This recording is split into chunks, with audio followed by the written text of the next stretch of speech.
Bismillahirrahmanirrahim. Dengan nama Allah yang Maha Pengasih dan Maha Penyayang. Assalamualaikum warahmatullahi wabarakatuh. Alhamdulillahirabbil alamin wassalatu wassalamu ala rasulillahi ajma'in. Asyhadu an la ilaha illallah wa asyhadu anna Muhammadan abduhu wa rasuluh. Allahumma basholli ala hajjal nabil karim wa ala alihi wa sahbihi ajma'in, amma ba'du. Bapak Ibu, sahabat-sahabat yang dirahmati Allah, marilah kita bersyukur kehadirat Allah Subhanahu wa taala karena saat ini kita diberikan kesempatan untuk bisa silaturahim meskipun secara online.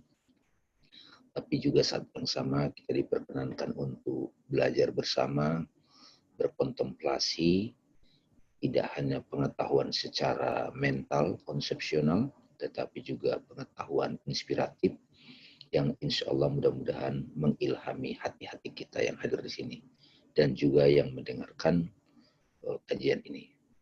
Salawat dan salam kita sampaikan kepada Rasul kehidupan, Rasulullah Nabi besar Muhammad SAW. Sahabat-sahabat yang dirahmati Allah, tema kita hari ini adalah tentang ritual sholat sebagai meditasi dan zikir. Mungkin di antara kita yang turun-temurun dari tradisi Islam, beragama Islam, itu mendengar istilah meditasi itu, mengidentikan itu dengan agama lain ataupun Buddha atau Hindu. Padahal sebetulnya meditasi secara sederhana bermakna deep thinking, berpikir mendalam gitu. Kalau dalam Islam itu mirip dengan kata tafakur. Ya, tafakur. Tafakur di situ ada kata fikir, pikiran ya. Berarti tafakur menggunakan pikiran secara mendalam, berarti memaknai sampai tenggelam sehingga dapat esensi dari apa yang dipikirkan. Begitu dapat esensi apa yang direnungkan itu, maka itu yang disebut zikrullah, mengingat Allah. Karena esensi dari segala sesuatu apapun adalah Allah. Di balik segala ciptaan ini ada Allah. Di balik simbol-simbol sakral ada Allah. Gitu. Ya, tetapi Allah hadir dalam wajahnya yang disebut nama-nama Allah. Ar-Rahman, Ar-Rahim, Malik, Qudus. Jadi nanti teman-teman akan menyadari proses kita memaknai sholat ini akan membawa kita kepada perenungan mendalam dari simbol-simbol ritual sholat itu. Dari perenungan mendalam itu kita akan merasakan pertemuan dengan Tuhan. Itulah zikrullah. Nah, dengan zikrullah itu di Al-Quran dikatakan ala bizikrillahi tatma'innul qulub. Ala bizikrillahi tatma'innul qulub. Ingatlah, hanya dengan zikrullah qalbu tentram. Ini satu kunci. Jadi tidak ada ketentraman tanpa zikrullah, ya. Ketentraman itu hanya diperoleh melalui zikrullah. Metodenya apa? Ya salah satunya ritual sholat, bertafakur, kemudian memaknai simbol-simbol di balik kehidupan ini gitu ya. Jadi zikrullah itu bukan cuma sekedar wirid ya. Banyak umat Islam itu menyamakan antara zikrullah dengan wirid.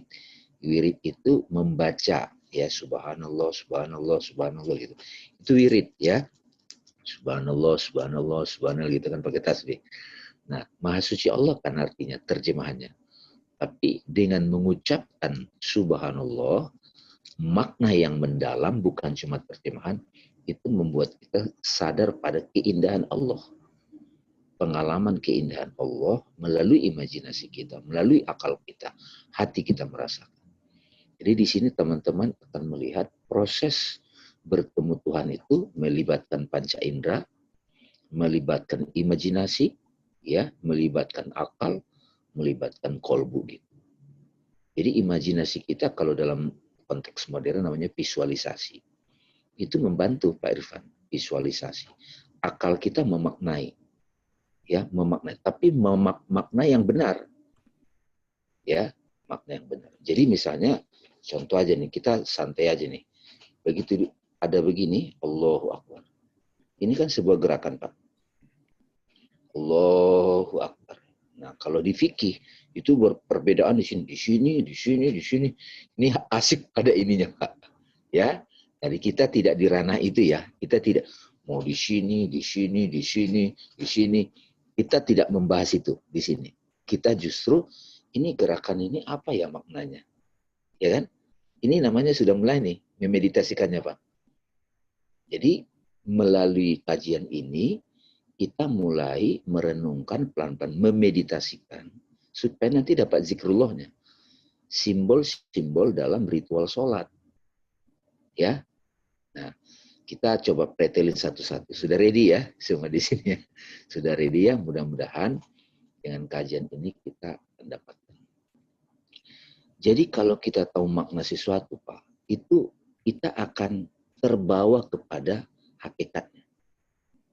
Misalnya contoh ya, ini peci ini, Pak. Sorry ya, ini kalau saya buka, itu pasti pemaknaan di pikiran Bapak Ibu beda. Beda dong. Ya kan? Beda dong. Ya kan? Dengan begini. Ya kan? Beda kan? Dengan begini buka ini. Beda. Tapi begitu dibeginikan, ada rasa yang berbeda. Ya kan? Kayak misalnya Teteh Dedeh tuh, yang di mobil sama Bu Baby, itu mereka pakaian kebaya. Kebaya ya Bu ya? Pakaian kebaya dengan pakaian kaos doang gitu. Itu berbeda tuh. Pakai jilbab. Makanya nanti dalam pertemuan formal dengan Tuhan, namanya canonical prayer kan? Kita udah bahas kan? Kita sebelumnya kan sudah bahas ada personal prayer, canonical prayer, intellectual prayer, heart prayer. Ya, personal prayer itu kita ngomong ke Tuhan aja. Ngomong, talk to God. Canonical prayer itu prayer yang ada aturan formalnya, itulah ritual. Nah, melalui canonical prayer kita dapat intellectual prayer. Akal kita memaknainya. Bukan cuma terjemahannya, Pak. Ya, Allahu Akbar artinya Allah Maha Besar. Alhamdulillah artinya segala puji bagi Allah. Tidak berhenti di situ, Pak. Ya kan? Itu tidak memberi pengaruh pada jiwa kita. Nah, melalui perenungan mendalam, memeditasikannya, nanti dapat zikrullahnya.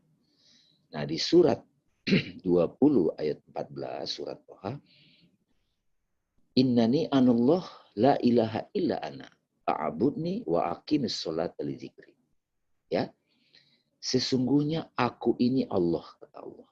Aku sang aku. La ilaha illa ana. Tidak ada Tuhan selain aku. Fa'budni, maka sembahlah aku.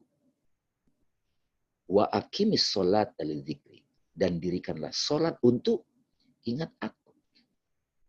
Jadi masuk ke dalam kolbu. Kenapa banyak orang lagi sholat ritual, ingatnya rapat, ingatnya makanan, ingatnya orang yang dia benci. Karena imajinasinya masih tercerap ataupun attach pada dunia. Makanya disebut gahus. Kan sering tuh lagi sholat ritual, Bu. Ingat ini, aduh, laki gue di mana ya? Anak saya gimana ya? Udah masak belum makanannya gitu. Jadi imajinasinya, batin dia itu yang nempel di situ dunia, bukan ingat Allah. Makanya visualisasi, imajinasi penting dalam melakukan ritual sholat. Selain imajinasi, akal. Maknanya harus dapat gitu.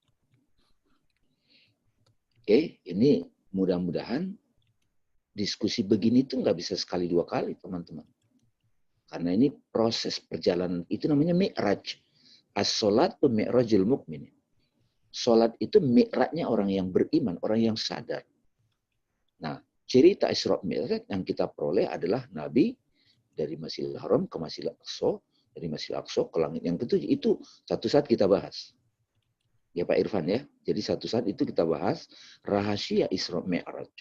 Supaya kita mengerti kata-kata Nabi, as-sholatu mi'rajul mu'minin. Sholat itu mi'rajnya orang beriman. Nah, kalau kita tidak melakukan memeditasikannya, mentafakurinya, kita jadi tidak mengerti apa maksud dari sholat adalah mi'raj. Mi'raj itu kenaikan kesadaran. Naik, kan naik mi'raj. Kalau Isra perjalanan horizontal. Kalau mi'raj perjalanan vertikal. Kalau tidak belajar tasawuf, hakikat, esoterik, sisi-sisi batinnya, nggak ngerti Pak. Nah itu, ini kita mulai buka pelan-pelan supaya kita memeditasikan, mentafakuri ritual-ritual sholat. Ya mudah-mudahan pengantar ini sudah cukup sehingga teman-teman jadi paham. Jadi kalau sudah dipahami makna-maknanya, nanti pada waktu kita melakukannya jadi dapat Pak, meditasi dan tafakurnya. Jadi setelah pertemuan ini, pas nanti teman-teman melakukan ritual, oh ini kemarin kajiannya, ini maknanya gitu. Jadi dapat, jadi jiwanya jadi mi'raj. Sudah ready Pak Irfan? Insya Allah. Ready ya? Insya Allah. Oke. Jadi sekali lagi, ritual sholat adalah pertemuan formal dengan Tuhan. Seperti kita mau ketemu pejabat, itu ada pakaiannya Pak. Ada protokolernya. Iya dong? Ya kalau di Indonesia misalnya mau ketemu Presiden Indonesia, Jokowi misalnya, ya harus ada dulu nunggu di sini. Dress code-nya apa ya? Apa ya tema yang... itu ada. Pandemik ini aja ada protokoler kesehatan. Cuci tangan, pakai masker gitu kan. Social distancing. Itu kan protokoler kesehatan yang muncul saat pandemik. Nah, mestinya ada juga dong protokoler dalam bertemu dengan Tuhan. Dalam tradisi Nabi Muhammad ada. Dalam tradisi Nabi Ibrahim ada. Dalam tradisi Nabi Musa ada. Dalam tradisi Nabi Isa ada. Agama-agama lain pun ada tradisi protokoler mereka, formal. Jadi dapat ya sekarang ya. Jadi kalau misalnya protokolernya agak berbeda satu sama yang lain, nggak ada masalah. Jangan berdebat di situ. Yang penting substansi hakikatnya kita dapat.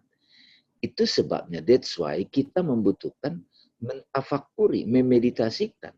Supaya nanti waktu kita melaksanakan ritual sholat, dapat zikrullah. Oke, saya mau tanya Pak Irfan ini. Sebelum kita sholat, apa yang dilakukan pertama? Simpel aja. Niat dulu. Niat ya. Tapi saya bantu Pak. Sebelum kita sholat, ada satu yang kita suka lupa. Bagian ini aja kalau teman-teman pahami hakikatnya, itu sudah kita bisa bertemu. Ajan Pak. Oke ya. Ajan. Ajan itu apa? Secara syariat, ajan itu adalah panggilan muazin. Allahu Akbar, Allahu Akbar dari masjid. Nah, hakikatnya apa? Ajan adalah panggilan Allah. Gimana kita tahu Allah memanggil kita? Gampang, Pak. Rindu pada Allah. Nah, kerinduan yang Pak Irfan rasakan, itu namanya ajan. Pernah nggak dalam hidup, aduh kangen nih sama Allah. Gitu. Seperti orang kangen sama kekasihnya. Ya mungkin Pak Irfan dulu zaman SMA pacaran misalnya kan gitu. Aduh, mau makan, ingat kamu. Mau tidur, ingat kamu. Ya nggak boleh saya. Mau kamar mandi, ingat kamu. Kebayang-bayang sang kekasih. Jadi kangen itulah ajan, Pak.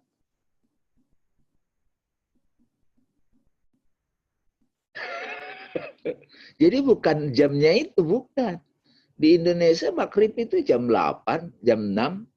Di Kanada jam 9 berapa gitu. Jadi bukan jam. Nanti kita bahas juga waktu sholat itu bukan jam, tapi gerak alam.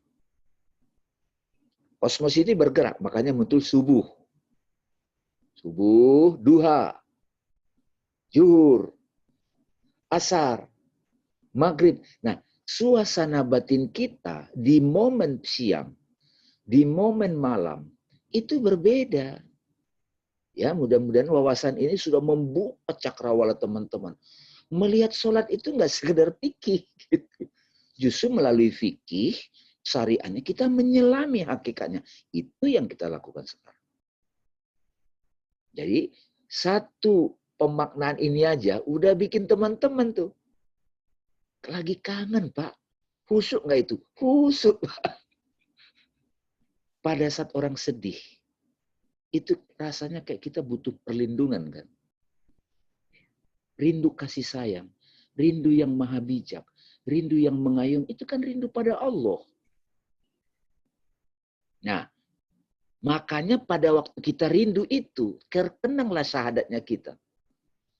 Allahu Akbar, Allahu Akbar. Waduh, rasanya dengar azan itu. Allah Maha Besar. Kita jawab, Pak Irfan. Allahu Akbar, Allah. Menjawab kerinduan. Allahu Akbar, Allah. Allahu Akbar. Allah. Kita jawab lagi. Dapat ya suasana ya. Jadi enggak. Tapi kalau yang azan itu Allah Akbar, Allah Akbar. Kakek-kakek di Sunda kan ada nanti. Itu. Tapi poinnya udah dapat. Jadi azan itu hakikatnya bukan panggilan muadzin. Tapi kerinduan batin kita yang amat sangat pada Allah. Pernah nggak merasa begitu, Bu Lisa? Nah itu. Nah saat rasa rindu datang, Pak, jangan tunda. Itulah waktu sholat, awal waktu. Jangan tunda. Jadi makna sholat di awal waktu itu utama. Itu bukan jam. Bukan. Hakikatnya ya. Jangan kita perdebatkan itunya. Sholat di awal waktu karena dengar azan. Ada kerinduan yang amat sangat. Seperti kita merindukan sang kekasih. Atau merindukan seorang guru. Merindukan ayah. Pulang kampung. Nah, mudah-mudahan ini jadi dapat makna ini sehingga teman-teman rasakan. Ini rindunya pada Allah. Kalau rindu gimana dong, Pak Irfan? Jadi pingin ketemu dong. Persiapannya apa? Oh, lepasin dulu segala urusan dunia. Bersihkan dirimu. Maka ada wudhu. Lepasin dulu pikiran-pikiran duniawi. Allah memanggil. Otomatis. Jadi bisa dilihat rangkaian dari azan, terus kita jadi terdorong wudhu. Wudhu meletakkan segala urusan dunia, at the same time membersihkan batin. Kalau tidak ada air, pakai debu, tayamum. Nah itu ada pemaknaan sendiri. Jadi dua substansi dalam, ini belum melakukan ritual nih Pak. Itu baru persiapan nih Pak. Ini bagian dari rangkaian sholat, ritual. Jadi azan itu kadang saya kalau ngeliat teman-teman yang diskusi dengan saya, Pak Irfan, wah ini orang ini udah dengar azan nih. Udah kangen sama Allah nih, makanya rajin ngaji nih. Ikut kajian di sini nih. Kalau kita nggak mengkajian begini kan, ya kita jadi apa ya, tidak kenal Allah. Orang jadi rajin beragama, tulus ya, bukan terpaksa. Dijabanin, ketemu nih setiap Sabtu, apa setiap Minggu, malam Minggu, kajian lagi nih, kangen nih. Nah itu sebetulnya jiwanya itu sudah dengerin azan. Jadi ada juga Pak Irfan, wah ini orang ini kayaknya kehidupannya belum dengerin azan nih gitu. Belum denger azan Pak, masih duniawi Pak. Masih sibuk aja dengan hawa nafsu. Nah makanya dari ritual sholat itu kelihatan mi'rajnya orang, perjalanan jiwanya. Wah ini wudhu aja belum nih, azan aja belum. Wudhu maknanya dalam kehidupan adalah orang itu tidak mau lagi mengotori jiwanya Pak. Tahu nggak Pak Irfan, kita habis ngomongin orang, gosipin orang, kan rasanya nggak enak kan? Iya kan? Marahin orang, berpikir, kan nggak enak tuh. Nah orang yang sudah menjalani hakikat wudhu, dia tidak mengizinkan batinnya kotor. Nggak mau dia ngizin. Itu namanya udah wudhu. Kehidupannya udah wudhu. Nah untuk mengingatkan kita untuk selalu membersihkan diri, jiwa kita, kita melakukan ritual wudhu Pak. Makanya saya bilang bagi saya wudhu itu efektif meditasi dan zikir. Tidak harus mau ritual sholat Pak. Habis saya mau ngajar ini, saya wudhu dulu Pak. Karena saya tahu betul kalau saya tidak membersihkan batin saya tidak bisa berbagi.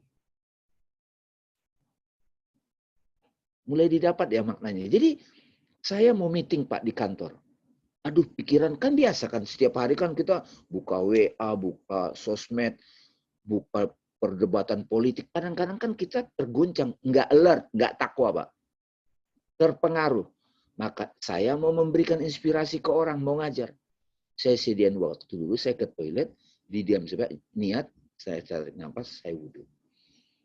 Ya Allah, bersihkan batinku, bersihkan pikiranku, jiwa. 2 kali, 3 kali. Hanya sekitar 1-2 menit, saya sudah siap memberikan ceramah. Padahal saya pun nggak mau, sedang tidak waktu untuk sholat 5 waktu, ritual. Itu meditasi dan zikir, Pak Irfan. Cara Nabi Muhammad. Tapi saya, ya ibu-ibu yang takut bulu matanya copot apa, itu urusan dia itu. Kan ada tuh mak-mak itu, aduh, udah dandan rapi nih, kayak teteh di sini kan sama Bu Baby kan. Aduh, mau wudhu gimana ya? Ntar bulu mata, ada yang begitu. Mak-mak gaul. Tapi substansi udah dapat. Dapat ya Pak ya? Jadi azan bawa dalam kehidupan rasa rindu yang amat sangat pada Allah. Itulah azan. Setiap Bapak Ibu mau melakukan ritual sholat, tenang kembali kerinduan pada Tuhan itu. Itu efektif Pak untuk suhu, efektif banget. Kalau kita, jadi kita harus punya rekaman di batin kita, memori kita, rasa khusyuk, rasa rindu itu. Mudah-mudahan teman-teman, saya yakin di antara kita sudah ada rekaman di memori batin kita, kolbu kita, kerinduan pada Tuhan. Kayak saya mau main gitar, Pak. Misalnya lagu I see trees so green, red roses too. I see them bloom for me and you. And I think to myself, oh the wonderful world. Saya punya pengalaman indah tentang lagu itu. Jadi sebelum saya nyanyi, saya diam dulu. Ah, baru nyanyi Pak. Baru saat nyanyi itu ada rasanya. Ngaji Quran juga begitu. Bismillahirrahmanirrahim. Inna anjalnahu fi lailatul qadar. Nah, baru nanti kita paham juga pada waktu membaca itu ada kenangan kita, kenangan, ingatan spiritual, ingatan terhadap nama-nama Tuhan dari ayat yang pernah kita alami.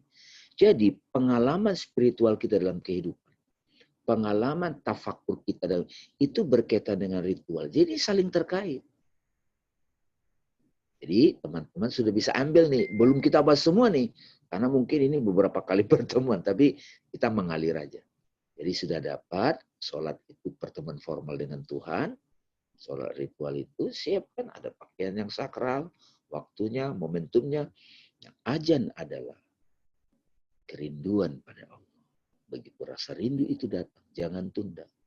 Maka bersihkan batinmu dengan cara melakukan praktek wudhu. Saya nggak usah bahas detail-detailnya ya, tangan ini. Itu banyak, nanti jadi konsep filosofi lagi.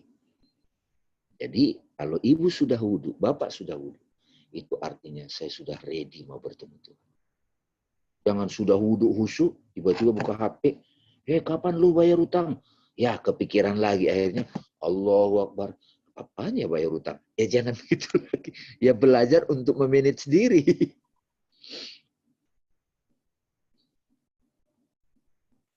Itu Pak Irwan. Nah, setelah ready, baru kita pribadi ada lagi announcement namanya iqomah.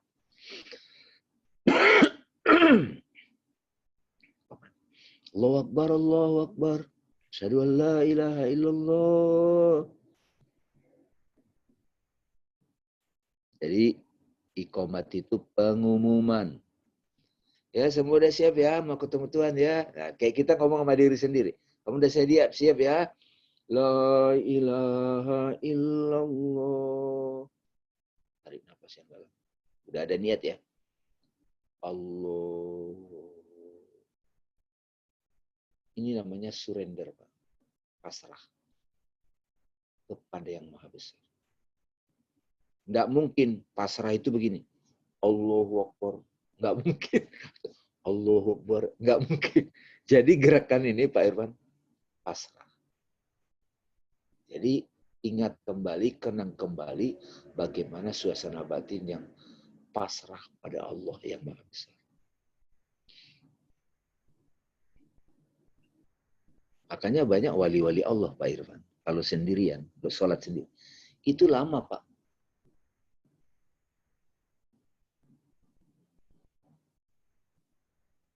Nangis sudah. Udah nangis sudah. Baru takbir. Udah mi'rat kesadarannya. Tapi kalau yang nggak ngerti kan, sekedar melakukan itu, Allahu Akbar.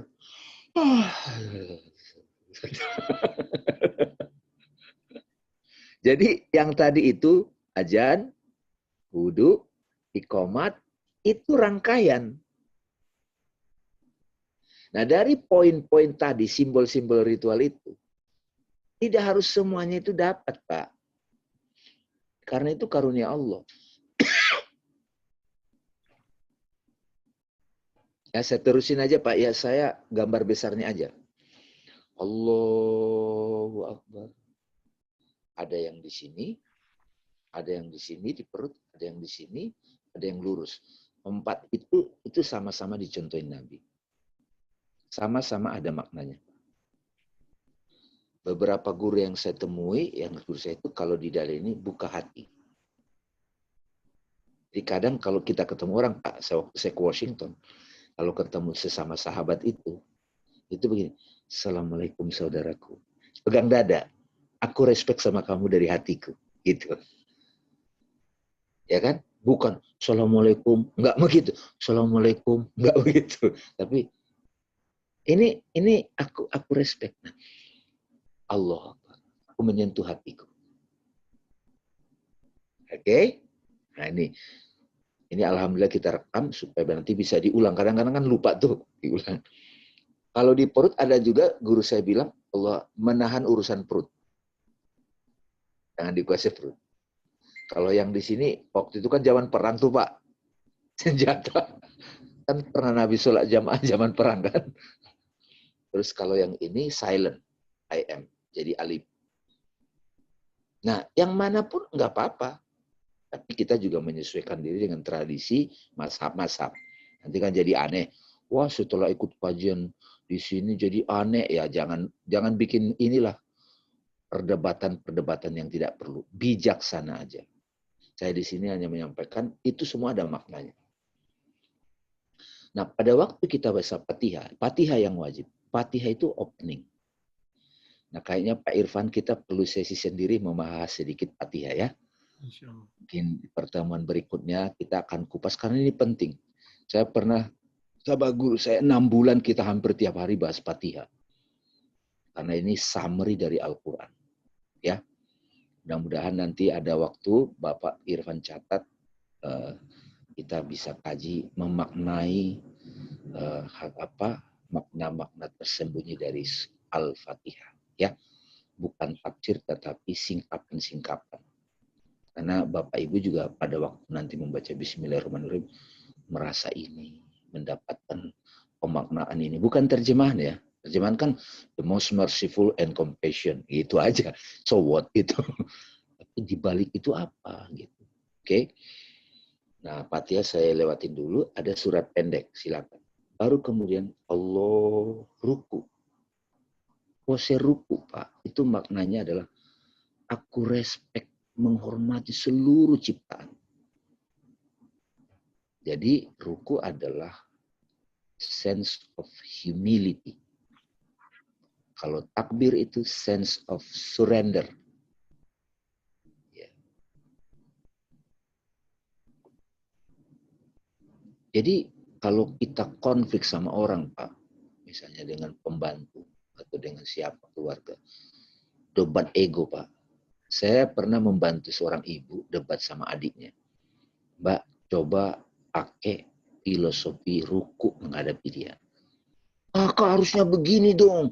Nggak bisa begitu. Marah-marah kakaknya. Tahu nggak Pak? Teman saya itu bilang, dia ruku loh Pak. Saya posisi Kalau ketemu biasanya saya, iya Pak, iya Dek, iya Dek. Jadi ruku. Nggak ada ceritanya orang ruku itu sombong, nggak ada. Jadi ruku itu untuk melatih kita untuk selalu sadar kita humble. Apapun yang Allah berikan, seluruh alam ini kita rendah hati. Karena kerendahan itu membuka kolbu, Pak. Membuka makna tersembunyi. Keangkuhan menutup. Jadi pada waktu Bu Lisa misalnya ruku, itu sedang melatih diri menginstal the sense of humility. Ah, tuh. Nanti kan, wah ratusan kali, puluhan kali sholat, ya sudah humble gitu. Orang udah ruku kok masih angkuh gitu. Aneh itu. Jadi kita melihat dalam ritual sholat ini ada pembelajaran hidup. Makanya sholatnya tanha anil fasai wal munkar. Sesungguhnya inna sholat tanha anil fasai wal munkar. Sesungguhnya sholat dapat mencegah dari perbuatan keji dan munkar. Ini ada orang habis sholat ngebom. Ah, aneh itu.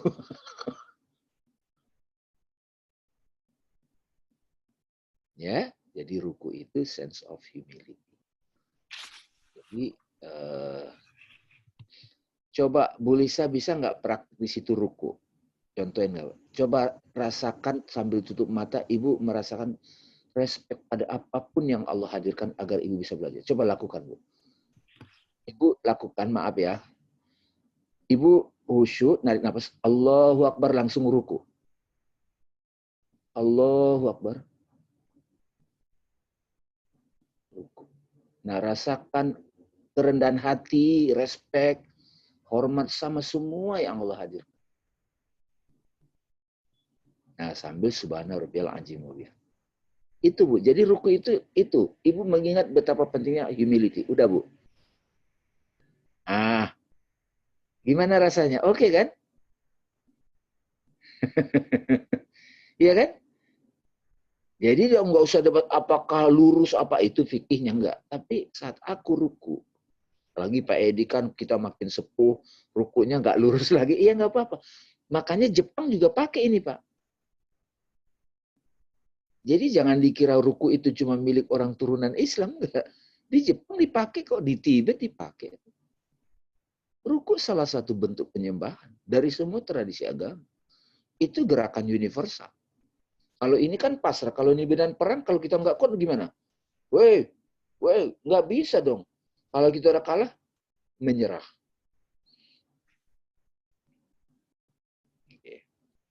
Nah, kemudian setelah humility, Bu Elisa, kita juga sami Allah liman hamid. Allah mendengar orang yang memujinya. Duduk berdiri begini, apa? Berdiri begini. Itu simbol dari jangan ke depan, jangan ke belakang. I am, silent. Nah, dalam keheningan itu, kita bisa dengar Tuhan. Hanya dalam keheningan kita dengar bimbingan kolbu. Jadi orang yang galau, orang yang ribet itu pikir ke depan, pikir ke belakang. Udah, lurus saja. Now. Mikir ke depan bingung tuh. Orang kalau mikir apa keadaan now, nggak ada worry, nggak ada gelisah, now aja.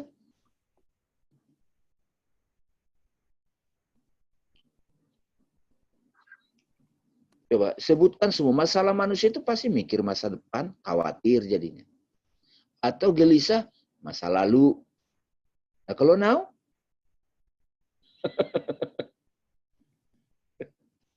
ya 3 hari lagi mau ada yang lagi utang nih. Ah pusing tuh, kepikiran dalam sholat. Kalau kita now, makanya silent.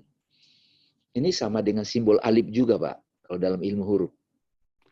Kiai-kiai di pesantren itu, wah ilmunya kaji alif tuh. Nah, ini juga pembahasan satu saat nih Pak, tapi nanti aja deh, mudah-mudahan Allah izinkan. Memahami makna simbol alif, lam, ha. Di tasawuf itu semua ayat-ayat itu simbol Pak. Saya bersyukur banget ketemu guru yang bisa menerangkan itu. Dan dapat kontemplasi sehingga dapat zikir. Oke, udah sami Allah. Udah banyak tuh ya. Ajan, wudu, iqomat, takbir, ruku, idal. Oh, udah banyak banget tuh. Fatihah, nanti kita bahas sendiri.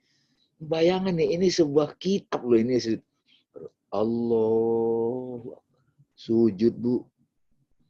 Sujud itu adalah fana. I'm not. Ini total surrender. Pasrah. Nggak ada lagi ego. Egoless. Ya, dalam sedekat-dekat hamba dengan Tuhan. Saat sujud. Sudah nggak ada ego, Pak Irfan. Dan nggak ada. Kalau nggak ada ego, yang ada apa? Yang ada hanya Allah.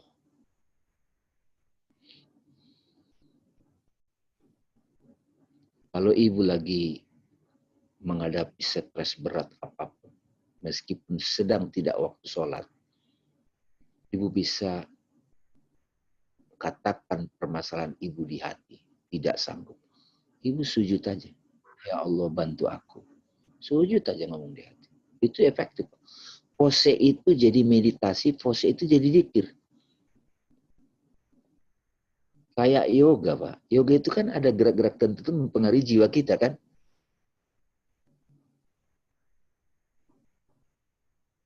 Sujud. Saya sering melakukan itu. Ketika ya secara kesehatan juga ada darahnya jadi mengalir ke otak, itu kan ke kepalanya gitu. Balancing. Jadi ya ini saya kasih review, kita bahas review yang poin-poinnya dapat. Mudah-mudahan dengan penjelasan ini pada waktu nanti ibu melakukan ritual sholat, ibu sedang menginstal aplikasi-aplikasi hakikat dahsyat dalam kehidupan. Kerinduan pada Allah itu penting banget. Purification your soul itu wudu. Surrender to God itu dalam konteks kesadaran itu takbir. Fatihah opening. Ruku humility. Idal itu silent. Hanya now, no future, no past. Sujud, I'm nothing. Dahsyat ini semua rangkaian. Ini yang. Nah setelah itu habis kita fana, ego les, tiba-tiba ego mau nongol nih Pak, duduk kan. Itu kalau kita udah ego les merasakan, itu ingin tuh datang lagi. Apa doanya? Allahumma gfirli, ampuni aku ya Allah. Kalau saya diajarin guru saya tidak banyak doa di situ, saya cuma istighfar. Langsung sujud lagi. Karena substansi dari kehidupan itu pada dasarnya adalah egoless. Ketika kita sudah egoless, sudah tidak ada ego dalam kehidupan kita, ya tentu saja kita harus ingatkan diri kita seumur hidup. Maka Allah yang akan hadir memberi kehendak pada kita. Itu namanya hidupnya sudah ikhlas, sudah tauhid. Ya kan surat Al-Ikhlas, itu surat Qul Huwallahu Ahad. Tindakannya adalah tindakan dari nama-nama Tuhan. Nah, pendek cerita, itu setelah sujud yang kedua, fana lagi, baru duduk lagi, bukan lagi ego Pak. At-tahiyat, segala kehormatan. Kalau kita dimuliakan orang Pak, jangan ego yang nongol. Kalau kita dimuliakan orang, dipuji Pak, Pak Irfan bagus ya, oke ya. Aduh Pak, cepat-cepat sujud Pak. Gitu. Jangan biarkan, oh iya dong, kalau bukan gue nggak bisa. Wah, karena Pak Irfan ya, itu anak itu bisa sekolah loh sampai ke Harvard. Iya dong, itu cepat-cepat sujud Pak. Ribet nanti itu urusannya itu. Nanti si Egon, makanya ada sujud 2 kali Pak. Nah, ketika dipuji orang lagi, apa yang kita lakukan Pak? At-tahiyat, mubarakat, tahiyat. Segala kehormatan milik Allah. Allah yang terhormat. Kemuliaan milik Allah. Salawat kepada Nabi. Asyhadu an la ilaha illallah wa asyhadu anna Muhammadar Rasul. Gitu. Nah, kalau sudah begitu apa? Kemuliaan kita, Allah mengangkat derajat kita menjadi apa? Salam. Menyebarkan kedamaian kasih sayang ke sekitar. Assalamualaikum warahmatullahi wabarakatuh. Assalamualaikum. Udah, coba tuh. Dari rangkaian ritual sholat itu, di situ ada nilai-nilai universal yang luar biasa. Yang kalau itu setiap hari kita lakukan, kita ingatkan diri kita, maka sholat kita jadi zikir, sholat kita jadi tanha anil fasail wal munkar, mencegah dari perbuatan keji dan mungkar. Jadikanlah sabar dan sholat sebagai penolongmu. Sholat jadi mengingat Allah. Jadi ritual sholat itu reminding system. Pantas nggak Pak Irfan kira-kira? Yang pertama dinilai di akhirat apa? Sholatnya. Itu bukan cuma begini-begini, bentuk begini. Oh rapi di sini. Enggak ada urusan sama itu. Makanya saya suka bilang juga, sholat itu sebetulnya intimacy with God. Nah, nilai-nilainya itu, karena sudah saya sampaikan, mari kita diskusi. Nanti cek Bu dalam kehidupan sehari-hari Ibu. Bagaimana sholat dalam tradisi Islam ini. Membantu kita, menolong kita menghadapi berbagai fenomena kehidupan. Jadi sholat jadi apa? Meditasi dan zikir. Ya, ini aja Pak. Saya bersyukur banget ini bisa menyampaikan kepada Bapak Ibu. Mudah-mudahan ini poin-poin ini banyak sekali di situ poin-poin bisa dikontemplasikan sehingga teman-teman bagaimana mengalami makna-makna tadi? Lakukan ritual sholat. Lakukan. Sehingga sholatnya nanti berdampak dalam kehidupan. Ya, mudah-mudahan pemaknaan ini bisa membantu teman-teman untuk menyadari bahwa kita butuh sholat. Sholat itu karunia terbesar dari Allah. Sebelumnya ada sholat, tapi bentuk sholat itu karunia. Jadi jangan lagi ada yang berpikir orang kalau sudah belajar tasawuf, ma'rifat, kok jadi nggak melakukan ritual? Nggak ada itu. Justru dia menyelami, tapi tidak kaku Pak. Sholat tidak menyiksa lagi. Nah, jadi besok-besok kalau ngajarin anak sholat Pak, jangan lagi di way of fear, nakut-nakutin. Harus ditemanin dia sampai dia juga dapat maknanya. Ini loh rasanya nak. Sampai dia juga merasakan ketenangan. Jadi kalau saya tanya anak-anak ABG, kalau kamu lagi stres galau gimana? Aku sholat Pak. Wih, top banget tuh. Gimana kok bisa ya? Aku merasakan perubahan energi. Karena sholat itu seperti ngecas. Ngecas HP kalau lobet diapain? Ngecas dong Pak. Udah ya Bu ya, Bu Lisa ya, cukup ya. Kangen sholat nggak jadinya Bu? Kangen ya, sholat maghrib nanti insya Allah jadi pakai begitu. Iya. Oke ya, saya kira nggak kedengaran Bu Lisa. Kalau ada pertanyaan Ibu Lisa, Iya. Bu Lisa ya. Bagi kita yang di Kanada itu yang paling sangat kangen kalau bagi saya pribadi itu dengan azan. Azan, karena sangat sulit untuk mendengar azan yang seperti di Indonesia dekat sama masjid, apa kan suasananya itu sangat betul-betul mencentuh di hati. Cuman kalau di Kanada kalau nggak kita setting sendiri di HP gitu, kita hampir tidak bisa mendengar azan. Tapi Bu Lisa, itu rasa rindu Ibu tuh saya merinding tadi Bu. Ya, bagus. Betul. Iya. Tapi di Jakarta Bu, banyak orang dengerin azan, itu mangkal Bu. Oh. Nah maksud saya Bu, sebetulnya poinnya bukan azannya. Ya. Rasa rindunya Bu. Betul memang. Ingat beda Bu ya? Iya. Itu nggak pernah pergi Bu dari diri Ibu. Dia ada in your heart. Ya? Ibu tinggal memanggil aja imajinasinya. Jadi ada dengar itu, karena yang dari masjid itu cuma trigger. Ya Bu ya? Justru ada poinnya, karena tidak dengar yang di Indonesia, jadi lebih substansial.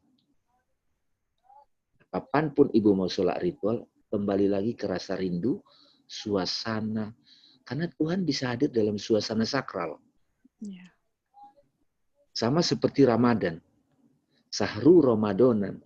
Sahru Ramadan kata guru saya itu adalah Tuhan hadir sebagai suasana yang membantu kamu hening. Kan Tuhan itu bisa menampil in many form. Surat 2:15, fa'ainama tu'allu fasama wajh Allah. Kemanapun kamu menghadap di sana wajah Allah. Ya Bu Lisa ya. Jadi Tetap dapat, Bu. Tadi saya merinding waktu Ibu ngomongin. Iya, Karena berarti Ibu sudah punya kenangan. Nah, kenangan itu tinggal dipanggil. Mau butuh sedikit diam aja, konsentrasi. Sebelum Ibu melakukan soal itu, Ibu dengar dulu. Dapatin juga rasa kerinduan itu. iya, betul. Karena ajan itu apa tadi? Kerinduan Panggilan, pada kerinduan Allah. pada Allah. Ya, gitu. Udah ada, Bu, di diri kita masing-masing. Tinggal buka aja, setting. Itu indahnya kalau kita udah ngerti begini. Diputar dulu nih rasa rindunya. Dapat lagi tuh. Itu bisa nggak sok-sokan? Gua mau putar rasa. Nggak bisa, itu harus tulus. Makanya nggak bisa belagu itu. Ada humility, makanya sholat formal itu, canonical prayer itu yang saya bilang.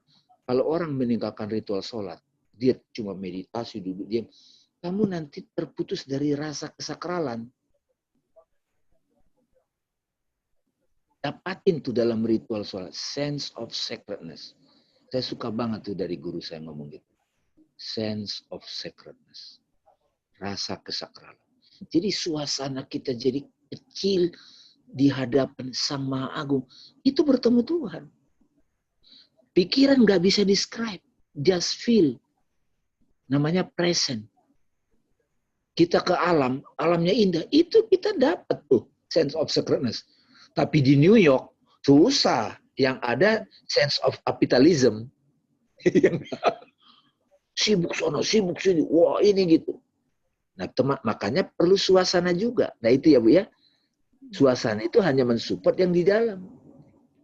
Mudah-mudahan dapat ya, Bu Lisa ya. Insya Jadi, Allah. rasa rindunya itu yang penting. Terima kasih. Insya Allah. Terima kasih. Bagaimana Ibu-Ibu, Bapak-Bapak yang lain? Ada pertanyaan atau komentar atau reflection? Tapi Pak Irfan Poin-poin yang gimana Pak? kita- Tadi penjelasan tadi gimana? Ada poin-poin yang didapat ya Pak ya? Oh ya. Saya mau nanya dong. Ya silakan Bu. Jadi zikir, soalnya tadi sambil nyetir. Zikir tadinya itu gimana dong Bang? Yang tadi Abang bilang di sholat tadi itu.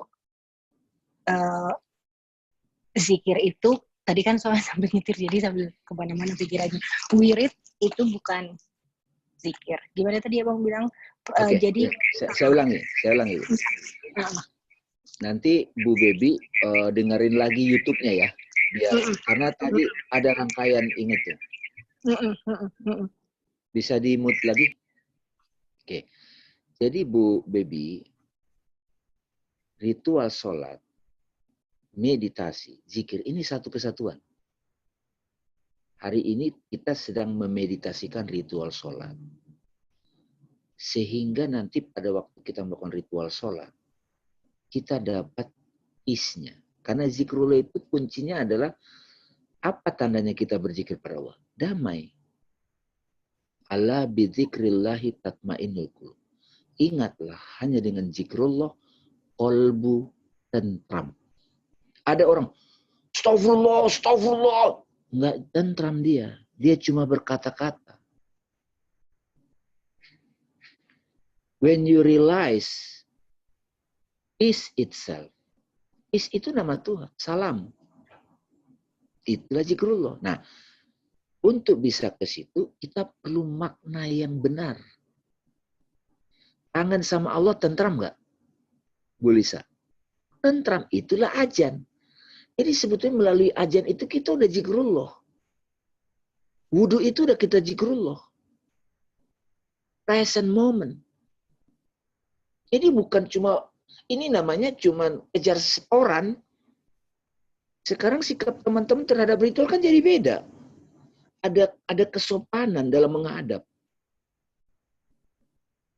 Oh, belum sholat nih. Aduh, telat nih. Mana? Allah.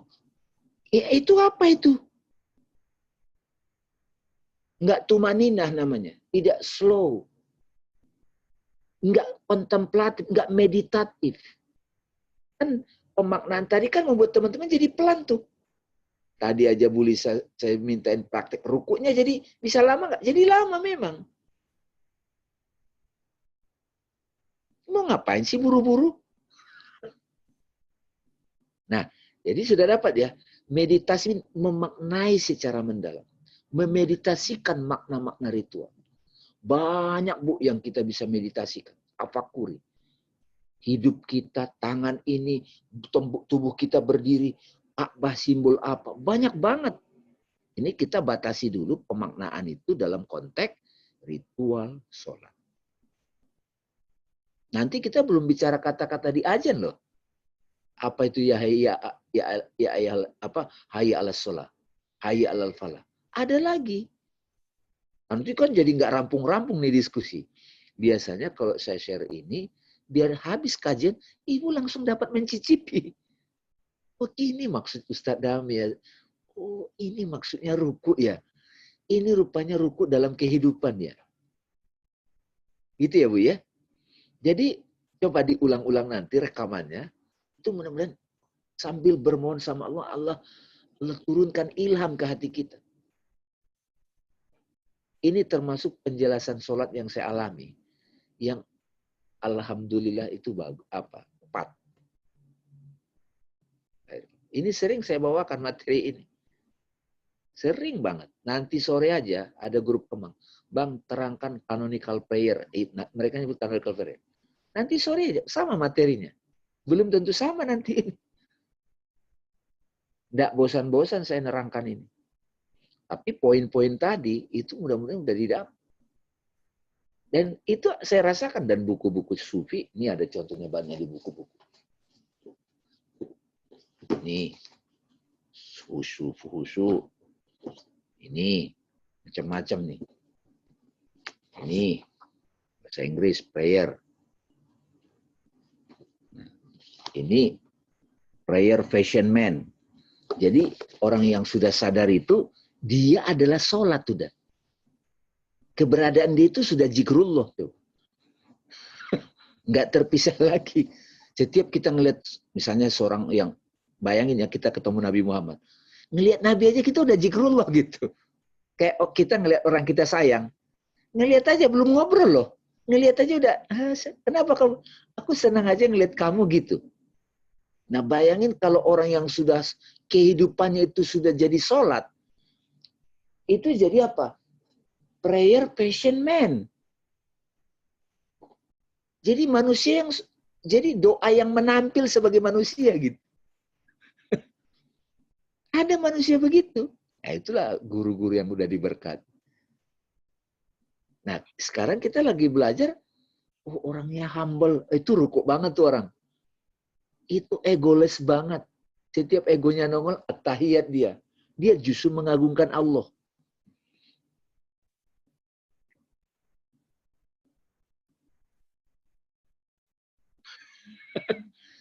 Kalau kita sudah memaknai begini, Bu, kira-kira sholat itu membuat karakter kita berubah nggak? Berubah. Berarti inna sholata tanha anil fasai wal munkar. Ya ayyuhallazina amanu sta'inu bis sobari wassalat. Jadikanlah sabar dan sholat sebagai penolongmu. Nah sekarang jadi ngerti tuh. Pertanyaannya sholat yang bagaimana yang menolong itu? Nah itu maksudnya. Nah sekarang karena sudah memahami begini, oh iya ya pantas ya sholat itu nolongin. Maka sempurnakan Bu tiap hari sholatnya. Putar lagi rekamannya itu. Kalau ada pertanyaan saat kita kajian, Pak, aku mau nanya lagi tentang ruku yang silakan. Kita belum bahas lagi Fatihah. Ayat-ayat pendek. Kalau ada satu ayat pendek yang ibu sudah tersentuh, baca tuh dalam ritual. Dia menjadi meditasi dan zikir. Membaca ayat itu menjadi meditasi dan zikir. Meditasi maknanya hadir di kolbu kita. Akhirnya kita rasa tenang. Ya, jadi lebih luas nanti wawasan. Ya Bu ya Bibi ya. Itu sih udah sering saya rasakan kalau jadi waktu saya lagi sholat itu sambil saya what you call this thing, sambil translate bahasa ke ininya pengertian dari ada ayat itu sendiri. udah sering saya lakukan dan ternyata itulah zikir itu sendiri. Tapi saya nggak tahu itu apa. Bu, no, bukan cuma translate, Bu. Bukan cuma translate. No, what I'm trying to say is not translate. When I'm saying that ayat, and then I'm trying to Contemplate. betul. Okay? Ya, that's Contemplate. ya. Yes, contemplate. Ya, jadi selagi saya sholat itu ayat, there is a certain ayat yang saya selalu baca, dan itu saya hayatin banget sambil saya baca itu tuh memang sekarang ini saya ngerasa gitu loh. Gitu loh. Nah, berasa gitu loh. Berasa banget. Yes. Ya, Good. Nah, jadi Bu, sebenarnya kita sudah punya penghayatan terhadap ayat itu. Nah, memori kita tentang perasaan tentram dengan itu namanya kehadiran nama Tuhan, Bu. Kapanpun Ibu merasa terharu, di sana ada the presence of God in your heart. Ingat itu. That is zikrullah. Tanpa harus nyebut. Tapi kadang kita dibantu dengan Alhamdulillah. Astagfirullah. Itu jadi sekarang ngerti. Ada hakikat batin kita yang sudah tenang. Realize God. Baru ada ekspresi. Jadi ada waktu nanti kita wirid. Astagfirullah. Alhamdulillah. Kita dapat. Jadi ini namanya suluk perjalanan. Gitu ya Bu Baby. Udah pas tuh. Jadi pada waktu saya ingin masuk ke dalam the presence of God, kolbu itu, bisa melalui ritual. Bahkan bisa saat sehari-hari. Itu nanti intellectual prayer. Jadi maksud saya, kita mulai dapat ritual sholat itu adalah proses kita untuk membiasakan. Membiasakan kita momen demi momen itu meditatif dan zikir. Makanya pantas sholat itu zikrullah. Masing-masing punya ritmik. Ritual itu kurikulum dalam tradisi Islam. Pencicipan makanan rohaninya masing-masing Allah karuniakan. Tapi kalau orang masih terfokus pada fikih semata, nggak dapat itu, Pak Irfan. Nggak dapat aja. Makanya banyak orang, wah makin rajin tahajudnya kok nggak berubah kelakuannya. Ya iya, dia belum dapat esensinya. Gitu. Oke Bu Baby ya, mantap. Ya, I think I got it. Yes. Ibu Herlindo? Ya, Assalamualaikum. Waalaikumsalam. Ya, saya cuma mau tanya kiat-kiat atau pengalaman Bang Dame nih ya. Saya lagi belajar juga ya. Mostly kalau saya lagi bermasalah atau pengen apa, saya tuh bisa tuh dapat tuh. Sholat saya tuh bener-bener gitu. Tapi kalau sehari-hari ya kita dengar, oh ini waktu sholat nih, masih begitu gitu loh. Nah untuk menimbulkan memanggil, kita supaya memanggil itu. supaya gimana kita ritual bener-bener terus-terusan, itu pelatihannya gimana atau pengalaman Bang Dame itu gimana awalnya gitu loh. Supaya konsisten gitu Pak. Ya, betul, istiqomah. Ya, oke Bu Herlin. Bu Linda ya? Iya Bu Linda. Ya, Bu Linda, begini Bu. Ini terima kasih nanya. Sebelumnya di awal-awal pengajian ini, mungkin Bu Herlinda bisa putar video yang sebelumnya. Itu saya membahas tentang religion. What is religion? Ya Pak Irfan ya. Religion mean religio atau din dalam bahasa Al-Quran. Which bind man with God. Yang menghubungkan manusia dengan Tuhan. Oke? Secara niscaya, manusia manapun, apapun agamanya, sebenarnya dia pasti secara inheren membutuhkan terhubung dengan Tuhan. Yeah, yeah. Oke? Nah, ada 3. Niscaya ada 3 ini yang membuat manusia terhubung dengan Tuhan. Pertama, namanya the way of fear, the way of love, the way of knowledge. Okay. The way of fear itu bahasa Arabnya makhofah. Itu yang Ibu alami, harus terpuruk, ada masalah, kan jadi takut tuh dalam hidup. Yeah. Allah, ya Allah, jadi begitu. Itu sering jadi pengalaman hidup saya. Oke, makanya agama itu memang ada kecenderungan the way of fear. Karena apa? Karena manusia lupa, bebel. Oke, tapi ingat sekarang ini kita kajian, kita mau dapat the way of love. Because love. Iya. Kalau the way of fear, kita ketemu Tuhan, wajah Tuhan yang majesty. Agung, perkasa. Tsunami, pandemik itu kehadiran the majesty of God. Karantina semua itu ego manusia itu, ya enggak? Iya, betul. Nah ini sudah pernah kita bahas, sign of God. Memaknai tanda-tanda. Jadi yang ibu alami itu the way of fear dulu. Nah setelah kaji ini, the way of love. Aku rindu pada Allah. Beda dong. Iya. Nah, kalau the way of love berkaitan dengan beauty of God. Asmaul Husna kan nama-nama indah. Iya. Coba ke alam. Ngelihat tiupan angin, sunset. Oh my God. That's the beauty of God. Menampil melalui form alam. Musik yang indah. Suara gemercik air. Saya ke Maroko. Di sana banyak karya-karya seni. Wow, that's the presence of God. Jadi ibu banyakin koleksi keindahan-keindahan dalam hidup ibu. Panggil aja kayak orang bayangin dengan kekasihnya. Waduh, kata-katanya ini. Itu, Bu. Oke. Sip. Ya, namanya the way of love. Nah, ini agak jarang nih di umat Islam. Kecuali tasawuf. Ya, itu dia. Nah, makanya kita belajar, Bu. Iya. Kan Ibu nanya tips. Iya, betul. Perspektif dulu. Nah, Iya. sejak mengerti begini, ya udah.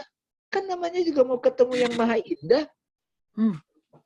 Nah, kalau saya misalnya ketemu anak ABG, yang dia belum tertarik ritual sholat, itu cara saya ngajarin dia meditasi gampang. Gini, Bu. Dia disuruh hening, silent, nyebut wirid, zikir. Gak bisa dia. Belum bisa tenang. Gini, kamu punya pengalaman nggak? Pengalaman indah. Wah, waktu ke Jepang, Pak Ustadz. Oke. Apa itu? Mana fotonya? Dia tunjukin lagi di salju. Wah, dia menceritakan pengalaman indah aja, sudah bikin energi dia bagus. Iya. Lihat fotonya, dia sumringah. Nah, kalau kamu mau ke sholat, panggil pengalaman ini. Itu namanya pengalaman the present or divine name. Jadi Bu Herlindo, kalau Ibu misalnya ke tempat alam, itu kan nggak pakai susah kita untuk memuji Allah. Ya, jangan buru-buru selfie kan. Begitu ada di Labuan Bajo. Wah, jadi nanti ingatannya nggak lancap gitu. Iya, betul. Karena apalagi ini, Instagram story. Aduh, ego banget. Oh, ya Allah. Begitu Ibu punya pengalaman begitu, Bu. Saya lagu juga bisa, Bu. Pernah tahun 96, ini kan pengalaman. Saya lagi gelisah waktu itu. Aduh, gitu. Tiba-tiba di rumah teman, ada videonya Krisye. Tahu kan Krisye? Iya. Almarhum. Nah, ya. Diputarlah satu VCD. Itu menyentuh saya. Itu pengalaman beauty dalam hidup saya. Oh iya, banyak tuh lagu-lagunya ya. Adalah Damai Bersamamu. Ya. Aku termenung di bawah mentari. Iya. Di antara megahnya alam ini, menikmati indahnya kasihmu, ku rasakan damainya hatiku. Itu saya nangis, Bu. Wow, sekarang saya baru ngerti. That's the presence of God. The beauty of God. Menyentuh hati saya. Jangan biarkan damai ini pergi. Jangan biarkan semuanya berlalu. Hanya padamu Tuhan tempatku berteduh. Dari semua kepalsuan dunia. Masya Allah. Tapi ada aliran musik haram. Musik yang mana dulu gitu. Betul. Ojeb. Ya itu ya jangan yang itu dong. Tapi kalau yang indah itu justru Allah itu indah, Asmaul Husna. Allah itu jamil. Dia suka keindahan. Itu Bu Herlindo dan teman. Pakai the way of love. Oke. Insya Allah. Misalnya ibu makan soto enak. Enak banget. Ngucap apa? Enak. Alhamdulillah kan. Terkena Iya. nggak? Makanya kita kangen lagi. Kenapa? Karena yang bikin soto itu racikannya pakai hati. Pakai cinta. Getarannya terasa, Bu. Ada teman saya di Jakarta. Dia mengelola tanaman microgreen. Dia ngomong sama tanaman itu, Bu. Dengan cinta. Tapi pembantunya lagi nanamin toge-toge itu mati semuanya. Karena tugas. Iya. Nggak dengan cinta. Banyak orang kan sholat karena tugas. Nah, Nah, itu. sekarang kita karena cinta. Insya Allah. Nah, ini perubahan perspektif, Bu. Nah, kemudian the way of knowledge apa? Dalam setiap kita ada makna, ada hikmah. Allah ngajarin aku. Jadi the way of love dengan the way of knowledge itu nyatu. Iya, iya. Nah, saya doain mudah-mudahan tahun ini terbit. Saya sedang nulis buku Islam jalan hidupku, judulnya The Way of Love, The Way of Knowledge. Oh. Kenapa? Karena umat Islam banyak nggak tahu jalan ini. Iya, iya.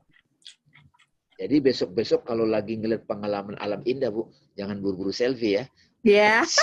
Simpan. Selfie posting Facebook. Kan Teteh Dede kan suka tuh ada di statusnya indah gitu.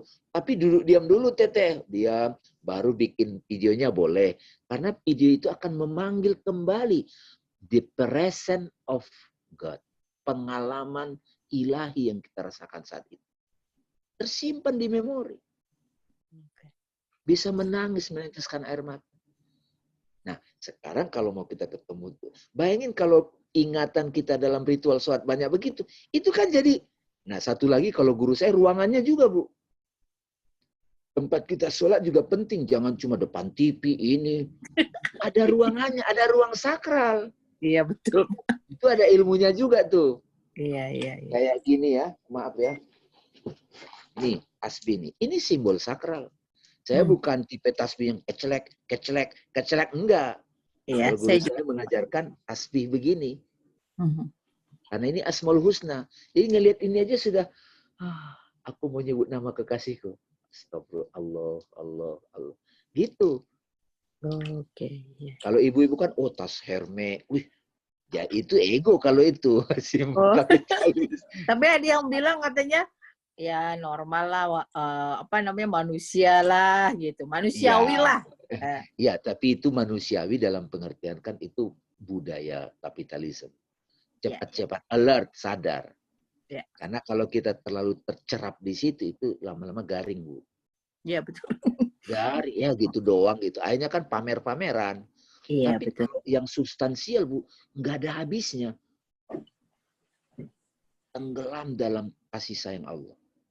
Makasih ya Bu Herlinda ya. Ini nanya sama-sama. begini jadi. Ya, jadi alhamdulillah saya dapat ilmu benar-benar nih. Alhamdulillah. Alhamdulillah. Ya. Ada lagi ibu-ibu, bapak-bapak mungkin masih ada waktu untuk satu pertanyaan lagi. Kita tutup. Saya boleh nanya lagi nggak? Boleh dong. Anyway, balik dari Abang ke waktu yang cerita pengajian yang sebelumnya maksud saya. Yang dimana tuh kan kita selalu self-inquiry yang Indian siapa sebenarnya kita itu. Jadi fitrah kita itu bukanlah bayi itu sendiri, tapi si aku itu kan gitu ya. Nah, bagaimana hubungan si aku kita itu dengan Asmaul Husna? Yang dimana kan Asmaul Husna itu kan ada jamaliyahnya, ada jalaliyahnya, ada maskulin, ada feminin. Dimana kalau maskulin obviously yang bagarnya kan gitu kan ya. Secara Jalal. Ya, terus yang femininnya yang memang yang lebih dominan dan lebih majority-nya itu kan itu. Yang dimana kan kalau maskulin itu kan minor, lebih banyak femininnya. Nah, kalau kita dibalikin kembali lagi si akunya kita itu ke situ, itu bagaimana hubungannya tuh, Bang? Ya, ini pertanyaan yang bagus, Bu Webi. Saya senang sekali pertanyaan ini karena dengan ini jadi terkuak ya. Jadi yang sudah lama dilupakan manusia adalah ia tidak sadar siapa dirinya yang sejati. Ya, di pertemuan awal itu waktu kita bahas life is a journey, kita mulai paham bahwa life is a spiritual journey. Dari Allah wujud kembali kepada wujud Allah. Nah, pada waktu kita diturunkan ke bumi ini, dimanifestasikan, dimawujudkan. Ingat ya, tubuh ini hanya penampilan, appearance, not the real you. Pak Irfandi di kamar itu ada cermin, tampak di cermin itu reflection. Reflection itu tidak bisa berdiri sendiri. Dia tidak bisa independen. Harus ada wujud Pak Irfan. Kita harus menyadari nih perumpamaan cermin ini. Jadi apa yang tampak di cermin, it's a reflection, maujud. Nah, kalau kita menganggap reflection berdiri sendiri, itu hantu. Tapi kalau kita jadikan reflection sebagai cara aku untuk mengenal wujud, itu jadi zikrullah, itu jadi sign of God. Okay. Melalui refleksi, kalau kayak Bu Baby ke kamar mandi, you see your face. Ya, justru melalui refleksi itu aku sadar diriku. Seluruh alam ini itu the reflection of divine name. Seluruh alam ini. Makanya disebut tanda-tanda Tuhan, sign of God. Ya, nanti Pak Irfan, kita ada waktu bahas kosmologi in Islamic tradition. Ya, ini bahas lagi tema nih. Nah, kosmologi makrokosmos, Bu Baby, ada mikrokosmos. Manusia adalah mikrokosmos. Ya, kami tampakkan ayat-ayat kami di segenap ufuk dan pada dirimu sendiri. Jadi, pada waktu Allah meniupkan rohnya, setelah sempurna ciptaanku manifestasi tubuh manusia itu, aku tiupkan rohku, aku universal. Makanya tiup. Coba Bu Baby tiup sekarang. Lagi. Itu sebetulnya napasnya dia. Bersama napasnya dia itu, hadir di kita, roh itu, fitrah itu bersama seluruh karakternya, nama-namanya. Jadi in your fitrah, dalam fitrah kita, itu semua nama-nama ada. Oke, saya kasih contoh. Nah, kalau secara intelektual ada karakter maskulin, jalal bahasa Arabnya, ada feminin. Ini pemaknaan akal. Sebetulnya ini satu. Kalau ibu maskulin ketika anak nakal, kan maskulinnya keluar. Tegas. Kamu mesti gini-gini, nanti konsekuensinya begini. Karena anak itu nggak sadar. Tampil maskulin, tegas. Sifat perkasanya ibu. Yang itu which is dari rohani ibu. Tapi di balik maskulinitas itu ada feminitas, kelembutan. Justru di dalam ketegasan itu, bersama ketegasan itu ada kelembutan. Jadi dia nggak terpisah. Jadi orang yang makin dalam kontemplasinya, Bu Baby, misalnya, saya dapat sakit, itu Tuhan negur saya. Kamu makannya nggak teratur. Saya mendengarkan Tuhan sedang bicara begitu tanpa mulut. Damai, kamu kegendutan, kamu ini, kamu sudah darah tinggi, bla bla bla bla. Dikasih sakit. Saya diam, saya kembali ke fitrah. Tuhan bicara di fitrah saya, di kolbu saya. Kamu kelewatan. Jadi aku dipaksa, dikasih sakit. Itu maskulin Tuhan, dipaksa kan? Tapi itu aku lihat sebagai kasih sayang Tuhan. Jadi sempurnanya makrifat terhadap makrifatun nafs al-inqwari adalah di dalam maskulinitas ada feminitas. Jadi dia bukan begini, bukan dua sisi mata uang. Dia saling ke dalam. Nah, jadi sederhananya adalah apapun yang terjadi dalam kehidupan kita, self inquiry, selidiki, reaksiku apa ya? Ego kah? Konsekuensinya begini. Jadi hidup jadi drama. Kebanyakan orang sih nafsu amarah, nafsu lawamah. Nafsu amarah itu selalu menyalahkan, menyerang. Lawamah itu merasa ciut, minder, menyesali diri. Tapi juga ada akal, nafsu mulhamah. Ini pelajarannya apa ya? Introspeksi. Disinilah kita mulai self-inquiry. Tapi tidak hanya berhenti di aku akal. Tapi silent. Tarik nafas.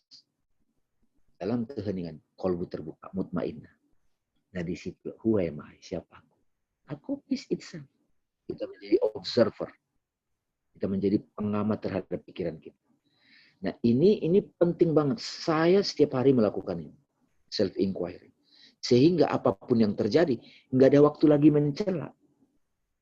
Nggak ada lagi. Kenapa? Karena udah menjadikan itu refleksi of God. Ini semua bahasa Tuhan. Thank you ya Bu Baby ya. Jadi practicing. Sehingga nanti lama-lama kita akan menampilkan Asmaul Husna. Asmaul Husna bukan cuma 99. 99 simbol infinity. Dia zohir, dia batin. Wal awalu, wal akhiru, wal zohir, wal batin. Ya, nanti pelan-pelan ketika tadi yang Bu Erlinda bilang, keindahan alam itu ada the expression of divine name. Ya, Pak Irfan ya, udah ada berapa tuh kayaknya kurikulum baru tuh. Fatihah, kita kupas juga, dan juga kosmologi. Saya ada gambar-gambar nanti bisa share di sini. Mudah-mudahan Allah akan mudahkan kita bisa memahami meskipun kita kelas online. Tapi saya merasa sekarang kita sudah mulai lebih dalam untuk melakukan jernih. Biar hidup kita ini memang suluk ataupun zikir kepada Allah. Makasih ya Bu Baby. Sedikit banyak udah dapat ya poinnya ya. Thank you. Saya kembalikan ke Pak Irfan. Teteh. Ngopi-ngopi lagi ya kalau ke Jakarta ya. Kalau kokan aja kan jauh banget saya ngopinya. Tapi siapa tahu nanti ke Kanada lagi, Toronto dan lain-lain ya. Saya terakhir 2011 ke Kanada. Oke, jazakallahu khairan Ustadz Dame dan juga ibu-ibu, bapak-bapak pengajian Kagari. Alhamdulillah ya, kita telah belajar bersama.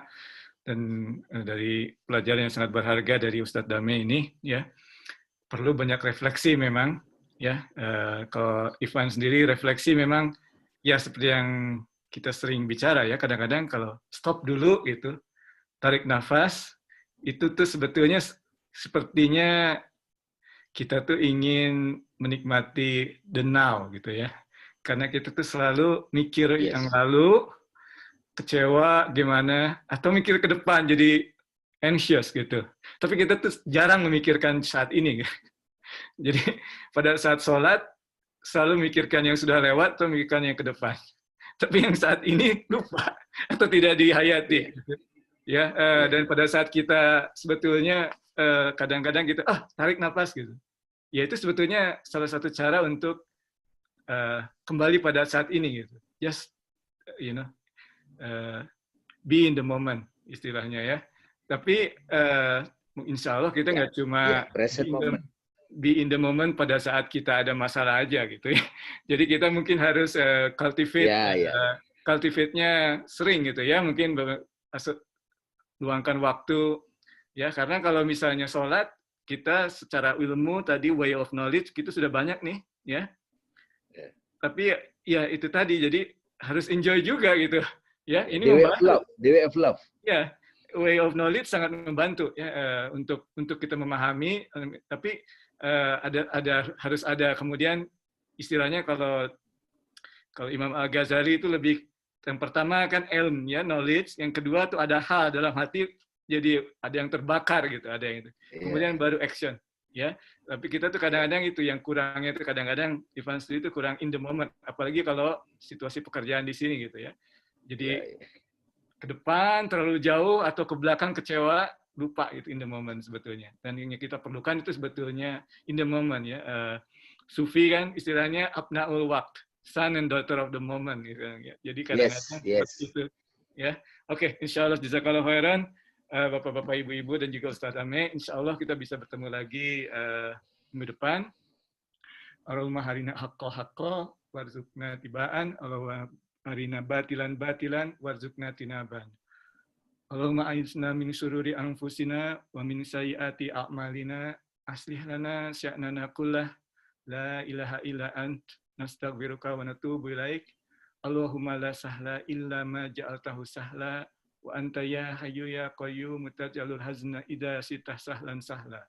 Wa sallallahu ala sayyidina Muhammad wa ala alihi wa sahbihi ajmain.